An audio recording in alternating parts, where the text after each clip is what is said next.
Hello ನಮಸ್ತೆ ಎಲ್ರಿಗೂ, ಹೇಗಿದ್ರಿಲ್ಲ? ಆ್ಯಕ್ಚುಲಾಗಿ ನಾನಿವತ್ತು ನಿಮ್ಮೆಲ್ಲರ ಜೊತೆ ಒಂದು ತುಂಬಾ ಖುಷಿಯ ವಿಚಾರ ಶೇರ್ ಮಾಡಬೇಕು. ತುಂಬ ದಿನದಿಂದ ಈ ವಿಷಯ ಶೇರ್ ಮಾಡಬೇಕು ಅಂತ ಅಂದ್ಕೊಂಡಿದ್ದೀನಿ, ಬಟ್ ನನಗೆ ಟೈಮ್ ಆಗಿಲ್ಲ. ಇವತ್ತು ಆ ಸಂದರ್ಭ ಬಂದಿದೆ, ಅದಕ್ಕೋಸ್ಕರ ಈ ವಿಷಯನ ನಿಮ್ಮ ಜೊತೆ ನಾನು ಶೇರ್ ಮಾಡ್ತಾ ಇದ್ದೀನಿ.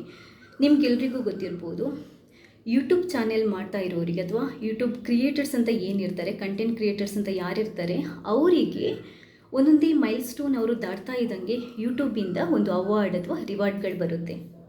1,00,000 ಆದರೆ ಸಿಲ್ವರ್ ಪ್ಲೇ ಬಟನ್ ಅಂತ ಒಂದು ರಿವಾರ್ಡನ್ನು ಕಳಿಸ್ತಾರೆ. 10,00,000 ಆದರೆ ಗೋಲ್ಡನ್ ಪ್ಲೇ ಬಟನ್ ಅಂತ ಒಂದು ರಿವಾರ್ಡನ್ನು ಕಳಿಸ್ತಾರೆ. ನನಗೆ ಇವತ್ತು ಅಂಥದ್ದೇ ಒಂದು ರಿವಾರ್ಡ್ ಬಂದಿದೆ. ಇದಕ್ಕೆ ಕಾರಣ ನೀವೇ, ಬೇರೆ ಯಾರೂ ಅಲ್ಲ. ತುಂಬಾ ಥ್ಯಾಂಕ್ಸ್ ಹೇಳ್ತೀನಿ. ಈ ಸಂದರ್ಭದಲ್ಲಿ ನಾನು ನಿಮಗೆ ಮತ್ತು ನನ್ನ ಜೀವನದಲ್ಲಿ ನನಗೆ ಸ್ಫೂರ್ತಿಯಾಗಿ ಇದನ್ನ ಮಾಡಲಿಕ್ಕೆ ಪ್ರೇರಣೆಯಾದವರಿಗೆ ಎಲ್ರಿಗೂ ತುಂಬಾ ಥ್ಯಾಂಕ್ಸ್ ಹೇಳಬೇಕು. ಮೊದಲನೆಯದಾಗಿ ಅದು ಹೇಗಿರುತ್ತೆ ಅಂತ ನಿಮ್ಗೆ ನಾನು ತೋರಿಸ್ತೀನಿ. ನೋಡಿ, ಈ ಥರ ಒಂದು ಸರ್ಟಿಫಿಕೇಟ್ ಬರುತ್ತೆ. ಇದರಲ್ಲಿ ಕಂಗ್ರ್ಯಾಚುಲೇಷನ್ ಅಂತ ಹಾಕಿಬಿಟ್ಟು ಕಳಿಸಿರ್ತಾರೆ. ಚೆನ್ನಾಗಿ ಕೆಲಸ ಮಾಡ್ತಾ ಇದ್ದೀರಾ, ಇಷ್ಟು ನಿಮಗೆ ಸಬ್ಸ್ಕ್ರೈಬರ್ ಆಗಿದ್ದಾರೆ, ನಿಮಗೆ ನಾವು ಸಿಲ್ವರ್ ಪ್ಲೇ ಬಟನ್ ಕಳಿಸ್ತಾ ಇದ್ದೀವಿ, ಇನ್ನು ಮುಂದೆ ಕೂಡ ನೀವು ಇದೇ ಥರದ ಕೆಲಸ ಮುಂದುವರಿಸಿ ಅನ್ನೋ ಥರ ಒಂದು ಸರ್ಟಿಫಿಕೇಟ್ ಕೊಡ್ತಾರೆ. ಹಾಗೆಯೇ ಇದರ ಜೊತೆಗೆ ಒಂದು ಈ ಥರ ಪ್ಲೇ ಬಟನ್ ಸಿಗುತ್ತೆ. ಇಲ್ಲಿ ಕೆಳಗಡೆ ನಮ್ಮ ಚಾನೆಲ್ ಹೆಸರು ಹಾಕಿರ್ತಾರೆ ನೋಡಿ, ಇಲ್ಲಿ ಯೂಟ್ಯೂಬ್ ಅಂತಲೂ ಕೂಡ ಇರುತ್ತೆ. ನೋಡಿದ್ರಲ್ವಾ, ಈ ಥರ ಒಂದು ರಿವಾರ್ಡ್ ಬರುತ್ತೆ. ಏನು ಹೇಳೋಣ, ಇದಕ್ಕೆಲ್ಲ ಕಾರಣಕರ್ತರು ನೀವೇ. ಈ ವಿಶೇಷ ಸಂದರ್ಭದಲ್ಲಿ ನನ್ನ ಲೈಫ್ನ ಇನ್ನೊಂದು ಸೀಕ್ರೆಟನ್ನು ನಾನು ನಿಮ್ಗೆ ಹೇಳ್ತಾ ಇದ್ದೀನಿ. ಅದೇನು ಅಂತಂದರೆ, ನೀವೆಲ್ಲ ತುಂಬ ಜನ ಕೇಳ್ತಾ ಇದ್ರಿ, ಮೇಡಮ್ ನೀವು ಎಲ್ಲಿ ಕೆಲಸ ಮಾಡ್ತಾಯಿದ್ದೀರಾ, ಏನು ಮಾಡ್ತಾಯಿದ್ದೀರಾ ಅಂತ ಅಂದ್ಬಿಟ್ಟು. ನಾನು ಕೆಲಸ ಮಾಡ್ತಾ ಇರೋದು ಇಲ್ಲಿ ಅಂತ ಇವತ್ತು ಹೇಳ್ತಾ ಇದ್ದೀನಿ. ನಿಮ್ಗೆ ಗೊತ್ತಿರ್ಬೋದು, VRL ಮೀಡಿಯಾ ಗ್ರೂಪಲ್ಲಿ ನಾನು ಕೆಲಸ ಮಾಡ್ತಾಯಿದ್ದೀನಿ. ಡಾಕ್ಟರ್ ವಿಜಯ ಸಂಕೇಶ್ವರ್ ಅವರು ಸ್ಥಾಪಿಸಿದಂತಹ VRL ಮೀಡಿಯಾ ಸಂಸ್ಥೆಯಲ್ಲಿ ನಾನು ರಿಸರ್ಚ್ ಹೆಡ್ ಆಗಿ ಕೆಲಸ ಮಾಡ್ತಾಯಿದ್ದೀನಿ. ಹಾಗೆಯೇ VRL ಅವ್ರದ್ದು ಲಾಜಿಸ್ಟಿಕ್ ಇದೆ, ಬಸ್ಸಸ್ ಇದೆ, ತುಂಬ ಅಂತಂದರೆ ತುಂಬ ಕಂಪ್ನಿಗಳಿದೆ VRLದು. ನಿಮಗೆ VRL ಬ್ರ್ಯಾಂಡ್ ಬಗ್ಗೆ ಜಾಸ್ತಿ ಹೇಳೋ ಅವಶ್ಯಕತೆ ಇಲ್ಲ. ಡಾಕ್ಟರ್ ವಿಜಯ್ ಸಂಕೇಶ್ವರ ಸರ್ ಬಗ್ಗೆ ಕೂಡ ನಾನು ಜಾಸ್ತಿ ಹೇಳೋ ಅವಶ್ಯಕತೆ ಇಲ್ಲ. ನಾನು ಯಾಕೆ ಅವರನ್ನು ಈ ಸಂದರ್ಭದಲ್ಲಿ ನೆನೆಸ್ಕೊಳ್ತೀನಿ ಅಂತಂದರೆ, ಆ್ಯಕ್ಚುಲಾಗಿ ನಾನು ತುಂಬ ಅಂದರೆ ಮನೆಗೆ ಹೋದ ನಂತರನೂ ತುಂಬ ಫ್ರೀ ಆಗಿರ್ತೀನಿ. ಏನಾದರೂ ನಾನು ಮಾಡಬೇಕು ಅಂತ ಯೋಚಿಸಿದಾಗ ನಾನು ಆ್ಯಕ್ಚುಲಿ ರಿಪೋರ್ಟಿಂಗ್ MD ಸರಿಗೆ, ಅಂದರೆ ಆನಂದ್ ಸಂಕೇಶ್ವರ, ವಿಜಯ್ ಸರ್ ಅವರ ಮಗ ಆನಂದ್ ಸಂಕೇಶ್ವರ್ ಸರ್ ಇದ್ದಾರೆ, ಅವರಿಗೆ ನಾನು ರಿಪೋರ್ಟಿಂಗ್. ಅವ್ರ ಹತ್ರ ನಾನು ಸರ್ ಹತ್ರ ಹೋಗಿ ಕೇಳಿದಾಗ, ಸರ್ ನನಗೆ ಫ್ರೀ ಟೈಮ್ ಇರುತ್ತೆ, ನನಗೆ ಕುಕ್ಕಿಂಗ್ ಅಂತಂದರೆ ತುಂಬಾ ಇಷ್ಟ, ಈ ಥರ ಮಾಡ್ತೀನಿ ಸರ್ ಅಂತಂದಾಗ, ಫಸ್ಟ್ ಮಾಡು, ತುಂಬಾ ಒಳ್ಳೆಯದಾಗಲಿ, ಆಲ್ ದಿ ಬೆಸ್ಟ್ ಅಂತ ಸರ್ ನನಗೆ ಪರ್ಸ್ನಲ್ ಆಗಿ ಮೆಸೇಜ್ ಮಾಡಿ ವಿಶ್ ಮಾಡಿದರು. ಅವರಿಂದಾಗಿಯೇ ನಾನು ಇವತ್ತು ಅಮ್ಮೀಸ್ ಕುಕ್ಕರಿ ಚಾನೆಲನ್ನು ಸ್ಟಾರ್ಟ್ ಮಾಡಲಿಕ್ಕೆ ಮತ್ತು ಇಷ್ಟು ನಡ್ಸ್ಕೊಂಡು ಹೋಗಲಿಕ್ಕೆ ಸಾಧ್ಯ ಆಯಿತು ಅಂತಲೇ ಹೇಳ್ಬೋದು. ಅವರಿಗೆ ನಾನು ತುಂಬ ಅಂತಂದರೆ ತುಂಬಾ ಥ್ಯಾಂಕ್ಸ್ ಹೇಳ್ತೇನೆ. ಯಾವತ್ತಿದ್ರೂ ಅವರನ್ನು ನಾನು ಮರೆಯಲ್ಲ. ಅದೆಲ್ಲದಕ್ಕಿಂತ ಜಾಸ್ತಿಯಾಗಿ ಹಾರ್ಡ್ ವರ್ಕ್ ಮಾಡಲಿಕ್ಕೆ, ಡೆಡಿಕೇಟೆಡ್ ಆಗಿ ವರ್ಕ್ ಮಾಡಲಿಕ್ಕೆ ನನಗೆ ಪ್ರೇರಣೆ ಅಂತಂದರೆ ನಮ್ಮ CMD ಸರ್ ಮತ್ತು MD ಸರ್. ನನಗೆ ಸ್ಫೂರ್ತಿಯಾಗಿರುವಂಥ ಅವರಿಗೆ ನಾನು ಯಾವತ್ತೂ ಋಣಿಯಾಗಿರ್ತೀನಿ. ಅವರಿಗೆ ಯಾವತ್ತೂ ನಾನು ಎಷ್ಟು ಥ್ಯಾಂಕ್ಸ್ ಹೇಳಿದರೂ ಸಾಲಲ್ಲ. ಅದಾದ ನಂತರ ಮೇಯ್ನಾಗಿ 1,00,000 ಸಬ್ಸ್ಕ್ರೈಬರ್ ಆಗಿ ನನಗೆ ಇದು ಬರಬೇಕು ಅಂತಂದರೆ ಇದಕ್ಕೆ ಕಾರಣ ನೀವಲ್ಲದೆ ಬೇರೆ ಯಾರೂ ಅಲ್ಲ. ನೀವು ನನ್ನ ಚಾನಲಲ್ಲಿ ಹಾಕುವಂಥ ಕಂಟೆಂಟನ್ನು ನೋಡಿಲ್ಲದಿದ್ದರೆ, ನೀವು ನನಗೆ time to time suggestions, feedback ಅಥವಾ ನಿಮ್ಮ ವ್ಯೂಸನ್ನು ಹೇಳಿಲ್ಲದಿದ್ದರೆ ನಾನು ಈ ಮಟ್ಟಕ್ಕೆ ಇವತ್ತು ಬೆಳೆಯಲಿಕ್ಕೆ ಸಾಧ್ಯ ಇರ್ತಿರಲಿಲ್ಲ. ಎಲ್ಲದಕ್ಕೂ ನನ್ನನ್ನು ಇಷ್ಟೊಂದು ಸಪೋರ್ಟ್ ಮಾಡಿ ಇಷ್ಟೊಂದು ಕೈ ಹಿಡಿದು ಬಂದಿದ್ದಕ್ಕೆ ನಿಮಗೆ ನಾನು ಎಷ್ಟು ಥ್ಯಾಂಕ್ಸ್ ಹೇಳಿದರೂ ಸಾಲಲ್ಲ. ನಿಮಗೆ ಮತ್ತೆ ಮತ್ತೆ ಮತ್ತೆ ಮತ್ತೆ ತುಂಬ ಥ್ಯಾಂಕ್ಸ್ ಹೇಳ್ತೇನೆ. ಹಾಗೆಯೇ ಇನ್ನಷ್ಟು ಬೇಗ ನಾನು 10,00,000 ಸಬ್ಸ್ಕ್ರೈಬರ್ ಆಗೋಕ್ಕೆ ಕೂಡ ಸಪೋರ್ಟ್ ಮಾಡಿ, ಕಂಟೆಂಟ್ಗಳನ್ನು ನೋಡಿ, ಓಕೆ ನಿಮ್ಗೆ ಯಾವುದಾದ್ರೂ ಕಂಟೆಂಟ್ಗಳು ಇಷ್ಟ ಆಗಲ್ಲ, ನಾನು ಈ ಥರ ಫಾರ್ಮೇಟ್ ಚೇಂಜ್ ಮಾಡಬೇಕು, ಅದು ಚೇಂಜ್ ಮಾಡಬೇಕು ಅಂತಂದರೆ ದಯವಿಟ್ಟು ನನಗೆ ಸಜೆಸ್ಟ್ ಮಾಡಿ. ಯಾಕಂತಂದರೆ ನಿಮ್ಮ ಮನಸ್ಸಲ್ಲಿ ಏನಿರುತ್ತೆ, ನಿಮ್ಗೆ ಯಾವುದು ಬೇಕಾಗಿರುತ್ತೆ ಅಂತ ನಂಗೆ ತಿಳಿಯಲ್ಲ. ನಂಗೆ ತಿಳಿಬೇಕು ಅಂತಂದರೆ ನೀವು ನನ್ನ ವಿಡಿಯೋಗಳಿಗೆ ಕಮೆಂಟ್ ಮಾಡಬೇಕು, ಅಥವಾ ಅಟ್ಲೀಸ್ಟ್ ನನಗೆ ಜಿಮೇಲಲ್ಲೋ ಯಾವುದ್ರಲ್ಲಾದರೂ ನೀವು ನನಗೆ ಬರೆದು ತಿಳಿಸಿ. ಆವಾಗ ನಾನು ನಿಮ್ಮ ಮನಸ್ಸನ್ನು ತಿಳ್ಕೊಂಡು ಅದರ ಪ್ರಕಾರ ಕಂಟೆಂಟನ್ನು ಮಾಡೋಕ್ಕೆ ಹೆಲ್ಪ್ ಆಗುತ್ತೆ. ನಾನು ಇನ್ನೊಂದು ವಿಷಯನ ನಿಮ್ಮೆಲ್ಲರಿಗೂ ಹೇಳಲಿಕ್ಕೆ ಇಷ್ಟಪಡ್ತೇನೆ. ತುಂಬಾ ಜನ ನನಗೆ ಕೇಳ್ತಾಯಿದ್ರು, ಮೇಡಮ್ ಯೂಟ್ಯೂಬ್ ಚಾನೆಲ್ ನಾವು ಮಾಡ್ಬೋದಾ, ನಾವು ಮಾಡಿಕೊಂಡು ದುಡ್ಡು ಮಾಡ್ಬೋದಾ, ನಡೆಸ್ಕೊಂಡು ಹೋಗ್ಬೋದಾ ಅಂತಂದ್ಬಿಟ್ಟು. ನಾನು ಖಂಡಿತವಾಗ್ಲೂ ಎಸ್ ಅಂತ ಹೇಳ್ತೀನಿ. ಹಾಗೆಯೇ ಕೆಲವೊಂದು ಟಿಪ್ಸನ್ನು ಕೂಡ ನಾನು ಕೊಡ್ತೀನಿ. ಯೂಟ್ಯೂಬ್ ಚಾನೆಲ್ ಸ್ಟಾರ್ಟ್ ಮಾಡಬೇಕು, ಮಾಡ್ಕೊಂಡು ಹೋಗಬೇಕು, ಚೆನ್ನಾಗಿ ಸಕ್ಸಸ್ ಆಗಬೇಕು ಅನ್ನೋರಿಗೆ ಕೆಲವೊಂದು ಟಿಪ್ಸ್ ಕೂಡ ಇವತ್ತು ನಾನು ಕೊಡ್ತೇನೆ. ವಿಡಿಯೋ ಪೂರ್ತಿಯಾಗಿ ನೋಡಿ, ಖಂಡಿತವಾಗ್ಲೂ ತುಂಬಾ ಜನರಿಗೆ ಹೆಲ್ಪ್ ಆಗ್ಬೋದು. ಹಾಗೆಯೇ ನನ್ನ ಕೆಲವೊಂದು ಮೋಸ್ಟ್ ಫೇವ್ರೆಟ್ ಯೂಟ್ಯೂಬರ್ಸ್ ಇದ್ದಾರೆ, ಅವ್ರ ಬಗ್ಗೆನೂ ನಾನು ಇವತ್ತು ಮಾತಾಡ್ತೇನೆ. ಎಲ್ಲದನ್ನು ನಿಮ್ಮ ಜೊತೆ ನಾನು ಶೇರ್ ಮಾಡ್ತೀನಿ. ಈ ವಿಡಿಯೋನ ಮಿಸ್ ಮಾಡದೆ ಪೂರ್ತಿಯಾಗಿ ನೋಡಿ, ಖಂಡಿತವಾಗ್ಲೂ ನಿಮ್ಗೆ ಹೆಲ್ಪ್ ಆಗುತ್ತೆ. ಮೊದಲನೆಯದಾಗಿ ಯೂಟ್ಯೂಬ್ ಚಾನೆಲ್ ಮಾಡ್ಬೋದಾ ಅಥವಾ ಮಾಡಿಕೊಂಡು ನಾವೇನಾದರೂ ಸಾಧಿಸ್ಬೋದಾ ಅಂತ ಕೇಳುವವರಿಗೆ ಖಂಡಿತವಾಗ್ಲೂ ನಾನು ಎಸ್ ಅಂತಲೇ ಹೇಳ್ತೇನೆ. ಯಾಕಂತಂದರೆ ಯೂಟ್ಯೂಬ್ ಚಾನೆಲ್ ಅನ್ನೋದನ್ನು ಯಾರು ಬೇಕಾದರೂ ಕ್ರಿಯೇಟ್ ಮಾಡ್ಬೋದು. ನಾನು ಇದಕ್ಕಿಂತ ಮುಂಚೆ ಕೂಡ ನನ್ನ ತುಂಬ ವೀಡಿಯೋದಲ್ಲಿ ನಾನು ಹೇಳಿದ್ದೇನೆ, ಇದೇನು ಕಷ್ಟದ ಕೆಲಸ ಇಲ್ಲ. ಯೂಟ್ಯೂಬ್ ಚಾನೆಲನ್ನು ಯಾರು ಬೇಕಾದರೂ ಸ್ಟಾರ್ಟ್ ಮಾಡ್ಬೋದು. ಇದಕ್ಕೆ ಇಷ್ಟೇ ಕ್ವಾಲಿಫಿಕೇಷನ್ ಅಂತ ಬೇಕಾಗಿಲ್ಲ, ಅಥವಾ ನೀವು ಸಿಟಿಯಲ್ಲೇ ಇರಬೇಕು ಅಂತ ಬೇಕಾಗಿಲ್ಲ, ಅಥವಾ ತುಂಬ ಚೆನ್ನಾಗಿ ಓದಿರಬೇಕು, ಏನೋ ಗೊತ್ತಿರಬೇಕು ಅಂತ ಏನೂ ಎಲ್ಲದೂ ಗೊತ್ತಿರಬೇಕು ಅನ್ನೋದೇನೂ ಇಲ್ಲ. ಯಾರು ಬೇಕಾದರೂ ಎಲ್ಲಿ ಕೂತು ಬೇಕಾದರೂ ನಾವು ಯೂಟ್ಯೂಬ್ ಚಾನೆಲನ್ನು ಸ್ಟಾರ್ಟ್ ಮಾಡ್ಬೋದು. ಸ್ಟಾರ್ಟ್ ಮಾಡೋದು ದೊಡ್ಡ ಕೆಲಸ ಅಲ್ಲ. ಬಟ್ ಪ್ರಾಬ್ಲಮ್ ಎಲ್ಲಿರೋದು, ಸಮಸ್ಯೆ ಎಲ್ಲಿರೋದು, ಒಂದು ಸರಿ ಸ್ಟಾರ್ಟ್ ಮಾಡಿದಾದ ನಂತರ ಅದನ್ನ ನಾವು ಮುಂದುವರಿಸ್ಕೊಂಡು ಹೋಗೋದು, ನಮ್ಮ ವೀಡಿಯೋಸ್ಗಳಿಗೆ ವ್ಯೂಸನ್ನು ತರೋದು, ಕಂಟಿನ್ಯೂಸ್ ಆಗಿ ವೀಡಿಯೋಸ್ಗಳನ್ನು ಹಾಕೋದು, ಇದರಲ್ಲಿ ಸಮಸ್ಯೆಗಳು ಬರೋದು. ಯಾಕೆ ಸಮಸ್ಯೆಗಳು ಬರುತ್ತೆ ಅಂತಂದರೆ, ಸಾವಿರಗಟ್ಟಲೆ ಅಥವಾ ಲಕ್ಷಗಟ್ಟಲೆ ಜನ ದಿನ ಯೂಟ್ಯೂಬ್ ಚಾನೆಲನ್ನು ಓಪನ್ ಮಾಡ್ತಾರೆ. ಬಟ್ ಅದರಲ್ಲಿ ಕಂಟಿನ್ಯೂಟಿ ಅಥವಾ ಕಂಟಿನ್ಯೂಸ್ ಮಾಡ್ಕೊಂಡು ಹೋಗ್ತಾ ಇರೋರು ಒಂದು 100 ಜನ ಅಂತಲೇ ಹೇಳ್ಬೋದು. ಎಲ್ಲರೂ ಸುಮ್ಮನೆ ಶೋಕಿಗೋಸ್ಕರ ಕೂಡ ಮಾಡ್ತಾರೆ. ಅಂದರೆ ಅವರು ಮಾಡ್ತಾ ಇದ್ದಾರೆ, ನಾನು ಮಾಡಬೇಕನ್ನೋ ರೀಸನಿಂದ ಕೆಲವರು ಸ್ಟಾರ್ಟ್ ಮಾಡ್ತಾರೆ. ಬಟ್ ಎಲ್ರಿಗೂ ಸಕ್ಸಸ್ ಸಿಗಲ್ಲ. ಇದನ್ನ ನಾನು 100% ಹೇಳ್ಬಲ್ಲೆ. ಎಲ್ರಿಗೂ ಖಂಡಿತವಾಗ್ಲೂ ಸಕ್ಸಸ್ ಸಿಗಲ್ಲ. ಯೂಟ್ಯೂಬ್ ಚಾನಲಲ್ಲಿ ಸಕ್ಸಸ್ ಸಿಗಬೇಕು ಅಂತಂದರೆ ತುಂಬಾ ಕಷ್ಟಪಡಬೇಕು, ತುಂಬ ಈಸಿ ಇಲ್ಲ. ಇವಾಗ ನಿಮ್ಗೆ ಗೊತ್ತಿರ್ಬೋದು, ತುಂಬಾ ಜನ ಅಂದರೆ ಕೆಲಸ ಕಲ್ತ್ಕೊಂಡವ್ರು ಇರ್ಬೋದು, ಅಥವಾ ಮನೆಯಲ್ಲೇ ಕೂತ್ಕೊಂಡವ್ರು ಇರ್ಬೋದು, ತುಂಬ ಜನ ಯೂಟ್ಯೂಬ್ ಚಾನೆಲ್ ಸ್ಟಾರ್ಟ್ ಮಾಡ್ತಾ ಇದ್ದಾರೆ. ನಿಮಗೆ ಯಾವುದೇ ಕ್ಯಾಟಗರಿ ತಗೊಳ್ಳಿ, ಅಂದರೆ ಇವಾಗ ನಂದೀಗ ಕುಕ್ಕಿಂಗ್ ಕ್ಯಾಟಗರಿ ಅಂತಂದರೆ ಕುಕ್ಕಿಂಗ್ ಕ್ಯಾಟಗರಿಲಿ ಕೂಡ ಸಾವಿರಗಟ್ಟಲೆ ಚಾನೆಲ್ಗಳಿದೆ. ಈ ಸಾವಿರಗಟ್ಟಲೆ ಚಾನೆಲ್ಗಳ ನಡುವೆ ನಮ್ಮ ಕಂಟೆಂಟ್ಗಳನ್ನು ಜನ ನೋಡಬೇಕು ಅಂತಂದರೆ ನಾವೇನಾದರೂ ಹೊಸದನ್ನು ಕೊಡಬೇಕಾಗುತ್ತೆ. ಎಲ್ಲರೂ ಮಾಡೋ ಥರ ನಾವು ಮಾಡಿದರೆ ನಮ್ಮ ಚಾನೆಲನ್ನು ಯಾರೂ ನೋಡಲ್ಲ. ಸೊ ಒಂದು ನಮ್ಮ ಕಂಟಿನ್ಯೂಸ್ ಎಫರ್ಟ್ ಇರಬೇಕಾಗುತ್ತೆ, ಇನ್ನೊಂದು ನಾವು ಬೇರೆಯವರಿಗಿಂತ ಡಿಫ್ರೆಂಟ್ ಆಗಿರಬೇಕಾಗುತ್ತೆ. ಆವಾಗ ನಮ್ಮ ಕಂಟೆಂಟ್ಗಳನ್ನು ನಮ್ಮ ಚಾನೆಲ್ಗೆ ಜನ ಸಬ್ಸ್ಕ್ರೈಬರ್ ಆಗ್ತಾರೆ, ನಮ್ಮ ಕಂಟೆಂಟ್ಗಳನ್ನು ಜನ ನೋಡ್ತಾರೆ. ಇದರ ಹೊರತಾಗಿ ನಮ್ಮ ಪ್ರೆಸೆಂಟೇಷನ್ ಚೆನ್ನಾಗಿರಬೇಕು, ಕಂಟೆಂಟ್ಗಳನ್ನು ಯಾವ ರೀತಿ ಜನಗಳಿಗೆ ಮನಮುಟ್ಟು ಹಾಗೆ ಹೇಳ್ತೀವಿ ನೋಡಿ, ಆ ಹೇಳುವ ರೀತಿ ಕೂಡ ತುಂಬಾ ಇಂಪಾರ್ಟೆಂಟ್. ಅದು ಜನಗಳಿಗೆ ಇಷ್ಟ ಆಗಬೇಕು, ಆವಾಗಲೇ ಜನ ನಮ್ಮ ಚಾನೆಲನ್ನು ನೋಡೋದು.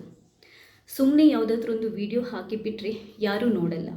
ಅದನ್ನ ನಾವು ಪ್ರಮೋಷನ್ ಮಾಡ್ಕೋಬೇಕಾಗುತ್ತೆ, ಅವರಿಗೆ ನಮ್ಗೆ ಗೊತ್ತಿರೋರಿಗೆ ಶೇರ್ ಮಾಡಿ ನೋಡೋ ಥರ ಮಾಡ್ಕೋಬೇಕಾಗುತ್ತೆ. ಸೊ ಕಂಟಿನ್ಯೂಸ್ ಆಗಿ ಎಫರ್ಟ್ ಹಾಕಬೇಕಾಗುತ್ತೆ. ಅದಾದ ನಂತರ ತುಂಬಾ ಕಷ್ಟಪಡಬೇಕಾಗುತ್ತೆ. ಕಂಟೆಂಟ್ ಡಿಫ್ರೆಂಟ್ ಇರಬೇಕಾಗುತ್ತೆ. ಮಾರ್ಕೆಟಿಂಗ್ ಪ್ರಮೋಷನ್ ಇದೆಲ್ಲ ಮಾಡಬೇಕು. ಮಾರ್ಕೆಟಿಂಗ್ ಪ್ರಮೋಷನ್ ಅಂತಂದರೆ ಹೊರಗಡೆ ಹೋಗಿ ಪ್ರಮೋಷನ್ ಎಲ್ಲ ಮಾಡೋದಲ್ಲ, ನಮಗೆ ಗೊತ್ತಿರೋರಿಗೆ ನಾವು ಹಾಕಿರುವಂಥ ಕಂಟೆಂಟ್ಗಳನ್ನು ಶೇರ್ ಮಾಡಿ ಅವರಿಗೆ ನೆಕ್ಸ್ಟ್ ಹಾಕುವಂಥ ಕಂಟೆಂಟ್ಗಳು ಅವರಿಗೆ ಇಷ್ಟ ಆಗೋ ಥರನೇ ನಾವು ಹಾಕೋಬೇಕಾಗುತ್ತೆ. ನಮಗೆ ಒಂದು ವಿಧದ ಜನ ಅಥವಾ ಒಂದು ವಿಧದ ಕಮ್ಯುನಿಟಿ ಕ್ರಿಯೇಟ್ ಆಗುತ್ತೆ. ಈಗ ನನಗೆ ಕುಕ್ಕರಿ ಶೋ ನೋಡೋರು ಅಥವಾ ಲೈಫ್ ಟಿಪ್ಸ್ ನೋಡುವಂಥ ಒಂದು ಕ್ಯಾಟಗರಿ ಕ್ರಿಯೇಟ್ ಆದರೆ, ಈ ನ್ಯೂಸ್ ಕಂಟೆಂಟ್ಗಳನ್ನು ಮಾಡ್ತಾರಲ್ವ ಅವರಿಗೆ ನ್ಯೂಸ್ ಜನರು ಅಥವಾ ನ್ಯೂಸ್ ಕಂಟೆಂಟನ್ನು ನೋಡುವಂತಹ ಕಮ್ಯುನಿಟಿ ಕ್ರಿಯೇಟ್ ಆಗುತ್ತೆ. ನಾವು ಒಂದು ಥೀಮ್ ಅಥವಾ ಒಂದು ಕಾನ್ಸೆಪ್ಟ್ ಇಟ್ಕೊಂಡು ಹೋದಾಗ ಅದೇ ಕಾನ್ಸೆಪ್ಟ್ ಮೇಲೆ ಕಾನ್ಸಂಟ್ರೇಟ್ ಮಾಡಬೇಕಾಗುತ್ತೆ. ಸಡನ್ನಾಗಿ ನಾವು ಕಾನ್ಸೆಪ್ಟನ್ನು ಡೈವರ್ಟ್ ಮಾಡಿದರೆ ಏನಾಗುತ್ತೆ, ಜನಗಳಿಗೆ ಕನ್ಫ್ಯೂಷನ್ ಶುರುವಾಗುತ್ತೆ. ಅಥವಾ ನನಗೇನು ಕಮ್ಯುನಿಟಿ ಕ್ರಿಯೇಟ್ ಆಗಿದೆ ಅವರಿಗೆ ನಾನು ಈ ಚೇಂಜ್ ಮಾಡಿರುವಂತಹ ಕಂಟೆಂಟ್ ಕಾನ್ಸೆಪ್ಟ್ ಇಷ್ಟ ಆಗದೇ ಇರ್ಬೋದು, ಆವಾಗ ಕೂಡ ನಮಗೆ ವ್ಯೂಸ್ ಬರಲ್ಲ. ಆದ್ದರಿಂದ ಕ್ಲಿಯರ್ ಆಗಿ ಒಂದು ಕಾನ್ಸೆಪ್ಟ್ ಕೂಡ ತುಂಬಾ ಮುಖ್ಯ. ಎಲ್ಲದಕ್ಕಿಂತ ಜಾಸ್ತಿಯಾಗಿ ಇದೆಯಲ್ಲ, ನಿಮಗೆ ಏನಾದರೂ ಮಾಡಬೇಕು, ನಾನು ಏನಾದರೂ ಸಾಧಿಸಬೇಕು ಅನ್ನೋ ಛಲ ಬೇಕಾಗುತ್ತೆ. ಅಪ್ಸ್ ಆ್ಯಂಡ್ ಡೌನ್ ಯೂಟ್ಯೂಬಲ್ಲಿ ಇದ್ದೇ ಇದೆ. ಇವತ್ತು ನಾನು ಯಾವುದೋ ಒಂದು ಕಂಟೆಂಟ್ ಹಾಕ್ತೀನಿ, ಚೆನ್ನಾಗಿ ಓಡುತ್ತೆ ಅಂತ ಅಂದ್ಕೊಂಡು ಅದು ಓಡದೇ ಇರ್ಬೋದು. ನಾಳೆ ಯಾವುದೇ ಎಕ್ಸ್ಪೆಕ್ಟ್ ಮಾಡದೆ ನಾನೊಂದು ಕಂಟೆಂಟ್ ಹಾಕ್ತೀನಿ, ಆವಾಗ ಅದು ಓಡ್ತಾ ಇರ್ಬೋದು. ಒಂದೇ ಥರ ಇರಲ್ಲ. ಇವತ್ತು ತುಂಬಾ ಚೆನ್ನಾಗಿ ಓಡುತ್ತೆ, ನಾಳೆ ಸ್ವಲ್ಪ ಡೌನ್ ಇರುತ್ತೆ. ಈ ಮಂತಲ್ಲಿ ನನಗೆ ತುಂಬಾ ಚೆನ್ನಾಗಿ ದುಡ್ಡು ಬಂದಿರುತ್ತೆ, ನೆಕ್ಸ್ಟ್ ಮಂತಲ್ಲಿ ಸ್ವಲ್ಪ ಕಮ್ಮಿ ಆಗುತ್ತೆ. ಇದೆಲ್ಲ ಅಪ್ಸ್ ಆ್ಯಂಡ್ ಡೌನ್ಸ್ ಇರುತ್ತೆ. ಇದೆಲ್ಲದನ್ನು ಸಹಿಸ್ಕೊಳ್ಳುವಂತಹ ತಾಳ್ಮೆ ಇರಬೇಕು, ಸಹನೆ ಇರಬೇಕು, ಎಲ್ಲದಕ್ಕಿಂತ ಜಾಸ್ತಿಯಾಗಿ ದೃಢ ಸಂಕಲ್ಪ ಇರಬೇಕು. ಕಷ್ಟ ಇರಲಿ ಸುಖ ಇರಲಿ, ನಾನು ಇವತ್ತು ಯೂಟ್ಯೂಬ್ ಚಾನೆಲ್ ಈ ಥರದೊಂದು ಕಾನ್ಸೆಪ್ಟ್ ಇಟ್ಕೊಂಡು ಈ ಯೂಟ್ಯೂಬ್ ಚಾನೆಲ್ ಮಾಡಬೇಕು ಅಂತ ಹೊರಟಿದ್ದೇನೆ. ನಾನು ಇದನ್ನ ಖಂಡಿತವಾಗ್ಲೂ ಮಾಡೇ ಮಾಡ್ತೇನೆ, ಇದನ್ನ ಒಂದು ಗುರಿ ಮುಟ್ಟಿಸ್ತೇನೆ ಅನ್ನುವಂಥ ದೃಢ ಸಂಕಲ್ಪ ಇರಬೇಕು. ಅವ್ರು ಮಾಡ್ತಾರಲ್ಲ, ಇವ್ರು ಮಾಡ್ತಾರಲ್ಲ, ನಾನು ಮಾಡ್ತೀನಿ ಅಂತ ಹೊರಟ್ಬಿಟ್ಟು ಎಫರ್ಟ್ ಹಾಕದೆ ಕಂಟಿನ್ಯೂಸ್ ಆಗಿ ಇವರ ಕಂಟೆಂಟ್ಗಳನ್ನು ಕಾಪಿ ಮಾಡ್ಕೊಂಡು ಮಾಡೋದು, ಅಥವಾ ಸ್ವಲ್ಪ ಡೌನ್ ಆಯಿತು, ವ್ಯೂಸ್ ಬಂದಿಲ್ಲ, ಸಾಯಲಿ ಬಿಡು ಮಾಡಲ್ಲ ಅಂತ ಅಂದ್ಬಿಟ್ಟು ಅರ್ಧದಲ್ಲಿ ಕೈ ಚೆಲ್ಲೋದು, ಈ ಥರ ಎಲ್ಲ ಮಾಡಿದವರಿಗೆ ಯೂಟ್ಯೂಬಲ್ಲಿ ಸಕ್ಸಸ್ ಸಾಧ್ಯ ಇಲ್ಲ. ಯೂಟ್ಯೂಬಲ್ಲಿ ಸಕ್ಸಸ್ ಸಾಧ್ಯ ಯಾವಾಗ ಅಂತಂದರೆ ನಿಮ್ಮ ಕಾನ್ಸೆಪ್ಟ್ ಡಿಫ್ರೆಂಟ್ ಆಗಿರಬೇಕು, ಬೇರೆಯವ್ರಿಗಿಂತ ಡಿಫ್ರೆಂಟ್ ಆಗಿರಬೇಕು, ಕಂಟಿನ್ಯೂಸ್ ಆಗಿ ನೀವು ಕಷ್ಟಪಡಬೇಕಾಗುತ್ತೆ, ನಿಮ್ಮ ಪ್ರೆಸೆಂಟೇಷನ್ ಚೆನ್ನಾಗಿರಬೇಕಾಗುತ್ತೆ, ಎಲ್ಲ ಅಪ್ಸ್ ಆ್ಯಂಡ್ ಡೌನ್ಸನ್ನು ಸಹಿಸ್ಕೊಳ್ಳುವಂಥ ಶಕ್ತಿ ನಿಮಗಿರಬೇಕಾಗುತ್ತೆ. ಇದೆಲ್ಲದು ನಿಮ್ಮಲ್ಲಿದ್ದರೆ ಖಂಡಿತವಾಗ್ಲೂ ನೀವು ಸಕ್ಸಸ್ಸನ್ನು ಸಾಧಿಸಲಿಕ್ಕೆ ಸಾಧ್ಯ. ಹಾಗೆಯೇ ಈ ಸಂದರ್ಭದಲ್ಲಿ ನಾನು ಆ್ಯಕ್ಚುಲ್ ಆಗಿ ನನಗೆ ಕೆಲವೊಂದು ತುಂಬಾ ಇಷ್ಟದ ಯೂಟ್ಯೂಬರ್ಸ್ ಬಗ್ಗೆ ಕೂಡ ನಾನು ಹೇಳಬೇಕು. ನಾನು ಹಿಂದಿಯಲ್ಲಿ ಫಾಲೋ ಮಾಡ್ತಾ ಇರೋದು ಅಂತಂದರೆ ಕಬಿತಾ ಕಿ ಕಿಚನ್ ಅಂತ ಒಂದಿದೆ, ಕಬಿತಾಸ್ ಕಿಚನ್ ಅಂತ ಇದೆ. ಅವ್ರದ್ದು 1 ಕೋಟಿ ಸಬ್ಸ್ಕ್ರೈಬರ್ ಏನೋ ಇದೆ. ನನಗೆ ಅವರ ಚಾನೆಲ್ ಯಾಕೆ ಇಷ್ಟ ಆಗುತ್ತೆ ಅಂತಂದರೆ ಅವರ ಸಿಂಪ್ಲಿಸಿಟಿ ಮತ್ತು ಅವರ ಕಂಟಿನ್ಯೂಸ್ ಎಫರ್ಟ್ ಮತ್ತು ವೆರೈಟಿ ಆಫ್ ಡಿಶಸ್ ತುಂಬಾ ಅಂತಂದರೆ ಅವರಲ್ಲಿ ಸಿಗುವಂತಹ ವೆರೈಟಿ ಡಿಶಸ್ ನಿಮಗೆ ಬೇರೆ ಯಾವ ಚಾನೆಲಲ್ಲಿ ಸಿಗಲ್ಲ ಅಂತಲೇ ಹೇಳ್ಬೋದು. ಕನ್ನಡದಲ್ಲಿ ನಾನು ನೋಡಿದ ಪ್ರಕಾರ ನನಗೆ ತುಂಬ ಇಷ್ಟ. ನಾನು ಅವ್ರ ಜೊತೆ ವರ್ಕ್ ಮಾಡಿದ್ದೇನೆ. ಆ್ಯಕ್ಚುಲಿ ಅವರು ಕೂಡ ಮೀಡಿಯಾದಿಂದನೇ ಬಂದವರು. ನಾನು ಅವ್ರ ಜೊತೆ ತುಂಬ ಟೈಮ್ ವರ್ಕ್ ಮಾಡಿದ್ದೇನೆ. ಮೀಡಿಯಾ ಮಾಸ್ಟರ್ ಅಂತ ನೀವೆಲ್ಲರೂ ಕೇಳಿರ್ತೀರ. ರಾಘವೇಂದ್ರ ಸರ್ ಇದನ್ನ ಮಾಡ್ತಾ ಇದ್ದಾರೆ. ಅವ್ರದ್ದು ನನಗೆ ತುಂಬ ಇಷ್ಟ ಏನು ಅಂತಂದರೆ ಅವರ ಕಂಟಿನ್ಯೂಸ್ ಎಫರ್ಟ್ ಮತ್ತು ಅವರ ಅಗ್ರೆಸಿವ್ನೆಸ್. ಅವರು ಚಾನೆಲ್ ಸ್ಟಾರ್ಟ್ ಮಾಡಿದಾಗಿನಿಂದ ಇವತ್ತಿನ ತನಕ ಎಲ್ಲೂ ಸ್ಟಾಪ್ ಆಗಿಲ್ಲ. ಮತ್ತು ಅವರ ಅವರು ತುಂಬಾ ರಿಸರ್ಚ್ ಮಾಡ್ತಾರೆ, ತುಂಬಾ ಓದಿ ತಿಳ್ಕೊಂಡು ವಿಷಯಗಳನ್ನು ಹಾಕ್ತಾರೆ. ಹಾಗೆಯೇ ಕನ್ನಡದಲ್ಲಿ ನಾನು ಎಸ್ಪೆಷಲಿ ಹೇಳಲೇಬೇಕು, ಮಧ್ಯಮ ಕುಟುಂಬ ಪ್ರಿಯ ಅಂತ ಒಬ್ಬರಿದ್ದಾರೆ. ನಾನು ಅವರ ಕಂಟೆಂಟ್ಗಳನ್ನು ತುಂಬಾ ನೋಡಿದ್ದೇನೆ. ಅವರು ತುಂಬಾ ಚೆನ್ನಾಗಿ ಅವರು ಇರೋದು ಮಂಗಳೂರಲ್ಲಿ ಅನಿಸುತ್ತೆ. ತುಂಬಾ ಚೆನ್ನಾಗಿ ಕಂಟೆಂಟ್ಗಳನ್ನು ಕೊಡ್ತಾ ಇದ್ದಾರೆ. ಎಲ್ಲದಕ್ಕಿಂತ ನನಗೆ ತುಂಬ ಇಷ್ಟ ಆಗೋದು ಅವರ ಹಾರ್ಡ್ ವರ್ಕ್. ನಾನು ನೋಡ್ತಾ ಇರ್ತೀನಿ, 3-4 ಚಾನೆಲ್ ಇದೆ ಅವ್ರದ್ದು. ತುಂಬಾ ಕಷ್ಟಪಟ್ಟು ಮಾಡ್ತಾ ಇದ್ದಾರೆ ಅವರು. ಯಾಕಂತಂದರೆ ನನಗೆ ಗೊತ್ತು, ಯಾಕಂತಂದರೆ ನಾನು ಆಫೀಸ್ಗೆ ಹೋಗಿ ಆಫೀಸ್ ಕೆಲಸ ಮಾಡಿಕೊಂಡು ಮನೆಗೆ ಬಂದು 2 ಯೂಟ್ಯೂಬ್ ಚಾನೆಲ್ ಇದೆ ಇವಾಗ. ಅದನ್ನ ಮೇಂಟೈನ್ ಮಾಡೋದು ಅಂತಂದರೆ ಅಷ್ಟು ಈಸಿ ಕೆಲಸ ಅಲ್ಲ. ಹೆಣ್ಮಕ್ಳಿಗೆ ಫ್ಯಾಮಿಲಿ ಅಥವಾ ಮನೇಲಿ ಅಮ್ಮ ಮಕ್ಕಳೆಲ್ಲ ಇರುವಾಗ ಇಷ್ಟೆಲ್ಲ ಮಾಡಲಿಕ್ಕೆ ತುಂಬಾ ಕಷ್ಟ ಆಗುತ್ತೆ. ಬಟ್ ನೀವು ಡಿಸಿಪ್ಲಿನ್ ಆಗಿ ಟೈಮನ್ನು ಮೇಂಟೈನ್ ಮಾಡಿಕೊಂಡು ಕಷ್ಟಪಟ್ಟರೆ ನಿಮಗೆಲ್ಲದೂ ಸಾಧ್ಯ. ಅವರಿಗೆ 2-3 ಏನೋ ಮಕ್ಕಳಿದ್ದಾರೆ ಅನಿಸುತ್ತೆ. ಬಟ್ ನನಗೆ ಆಶ್ಚರ್ಯ ಆಗೋದು, ಅಷ್ಟೆಲ್ಲ ಮನೆ ಕೆಲಸ ಮಾಡಿಕೊಂಡು 3-4 ಚಾನೆಲ್ ಮಾಡೋದು ಅಂತಂದರೆ ಶೂಟ್ ಮಾಡೋದಿರುತ್ತೆ, ವಾಯ್ಸ್ ಓವರ್ ಕೊಡೋದಿರುತ್ತೆ, ತುಂಬಾ ಕಷ್ಟ ಇರುತ್ತೆ. ತುಂಬ ಹಾರ್ಡ್ ವರ್ಕ್ ಮಾಡ್ತಾರೆ. ಅವರಿಗೆ ತುಂಬಾ ಚೆನ್ನಾಗಿ ಸಕ್ಸಸ್ ಕೂಡ ಸಿಕ್ಕಿದೆ. ಹಾಗೆಯೇ ಇನ್ನೊಂದು ಭಾಗ್ಯ TV ಅಂತ ಇದೆ. ತುಂಬಾ ನೀಟಾಗಿ ತುಂಬಾ ಕ್ಲೀನಾಗಿ ಅವರ ಪ್ರೆಸೆಂಟೇಷನ್ ಮತ್ತು ನನಗೆ ಅವರ ವಾಯ್ಸ್ ಓವರ್ ತುಂಬಾ ಇಷ್ಟ. ತುಂಬಾ ಕ್ಲೀನಾಗಿ ತುಂಬಾ ನೀಟಾಗಿ ಎಕ್ಸ್ಪ್ಲೈನ್ ಮಾಡ್ತಾರೆ ಅವರು. ಅವ್ರದ್ದು ಕೂಡ ತುಂಬಾ ಚೆನ್ನಾಗಿದೆ. ಎಲ್ಲದಕ್ಕಿಂತ ಜಾಸ್ತಿಯಾಗಿ ಒಂದು most favourite buds and but ಅಂತ ಒಂದು ಚಾನೆಲ್ ಇದೆ ಅಡುಗೆದು. ಅದು ಕೂಡ ನನಗೆ ತುಂಬಾ ಇಷ್ಟ. ಅವ್ರದ್ದು ಕಾನ್ಸೆಪ್ಟ್ ಡಿಫ್ರೆಂಟ್ ಆಗಿದೆ. ಎಲ್ಲದಕ್ಕಿಂತ ಜಾಸ್ತಿ ನನಗೆ ಅವರ ಚಾನೆಲಲ್ಲಿ ಇಷ್ಟ ಆಗೋದು ಅವರ ಇನ್ನೋಸೆನ್ಸ್ ಮತ್ತು ಆ ಹಳ್ಳಿ ಲೈಫ್ ಇದೆಯಲ್ಲ, ಅದೇ ಜನರನ್ನು ಫಸ್ಟ್ ಕ್ಲಾಸ್ ಆಗಿ ಅಟ್ರಾಕ್ಟ್ ಮಾಡುತ್ತೆ. ಇನ್ನೂ ಒಂದು ಇವರು ನನ್ನ ಫ್ರೆಂಡ್ ಅಂತಲೇ ಹೇಳ್ಬೋದು. ನಿಶ್ ಟೈಮ್ ಅಂತ ಒಂದು ಚಾನೆಲ್ ಇದೆ. ರೀಸೆಂಟಾಗಿ ಅವರ ವೀಡಿಯೋಗಳು ಸಿಕ್ಕಾಪಟ್ಟೆ ವೈರಲ್ ಆಗ್ತಾ ಇದೆ. ಅವರೇ ಇದೆಯಲ್ವಾ, ಅವರ ನಿಶಿತನ ಏನೋ ಬರುತ್ತೆ ಅವರ ಹೆಸರು. ಅವ್ರದ್ದು ತುಂಬ ಇಷ್ಟ ಆಗೋದೇನು ಅಂತಂದರೆ ಅವರ ಯುನೀಕ್ ಸ್ಟೈಲ್ ಆಫ್ ಪ್ರೆಸೆಂಟೇಷನ್ ಮತ್ತು ಯುನೀಕ್ ರೆಸಿಪೀಸ್ ಮತ್ತು ಅವರ ಆ್ಯಕ್ಟಿವ್ನೆಸ್. ತುಂಬ ಆ್ಯಕ್ಟಿವ್ ಆಗಿ ತುಂಬ ಲೈವ್ಲಿ ಆಗಿರ್ತಾರೆ. ಅವರ ಸ್ಮೈಲ್ ಕೂಡ ತುಂಬಾ ಚೆನ್ನಾಗಿದೆ. ಅದೇ ತುಂಬ ಜನ ವ್ಯೂವರ್ಸನ್ನು ಅಟ್ರಾಕ್ಟ್ ಮಾಡ್ತಾ ಇದೆ. ಅವ್ರು ಆ್ಯಕ್ಚುಲ್ ಆಗಿ ಲಾಸ್ಟ್ ಟೈಮ್ ವ್ಲಾಗ್ ಮಾಡಿದಾಗ ನನ್ನ ಚಾನೆಲ್ದು ಮೆನ್ಷನ್ ಮಾಡಿದರು. ಅವರು ತುಂಬಾ ಅವ್ರದ್ದು ಫೇವ್ರೇಟ್ ಅಂತ ಅಂದ್ಬಿಟ್ಟು ಅವರಿಗೆ ತುಂಬ ಅಂತಂದರೆ ತುಂಬಾ ಥ್ಯಾಂಕ್ಸ್ ಹೇಳ್ತೀನಿ. ಈ ಸಂದರ್ಭದಲ್ಲಿ ದೇವರು ಅವರಿಗೆ ಇನ್ನಷ್ಟು ಯಶಸ್ಸನ್ನು ಕೊಡಲಿ.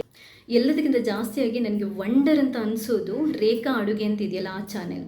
ಯಾಕಂತಂದರೆ ರೇಖಾ ಮೇಡಮ್ಗೆ ಅವ್ರಿಗೆ ಅನಿಸುತ್ತೆ, ಅವರಿಗೆ ಅಂದರೆ ಜಾಸ್ತಿ ಇಂಗ್ಲೀಷ್ ಇದೆಲ್ಲ ಯಾವುದ್ರದ್ದು ಅಷ್ಟೊಂದು ನಾಲೆಜ್ ಇಲ್ಲ ಅನಿಸುತ್ತೆ. ಹಾಗೆಯೇ ಅವರು ತುಂಬ ಕಷ್ಟಪಟ್ಟ ಮೇಲೆ ಬಂದವರು. ಇವತ್ತು ನನಗೆ ಅವರ ಚಾನೆಲ್ ಫಾಲೋವರ್ಸ್ ನೋಡ್ತಾ ಇದ್ದರೆ ಆಶ್ಚರ್ಯ ಆಗುತ್ತೆ.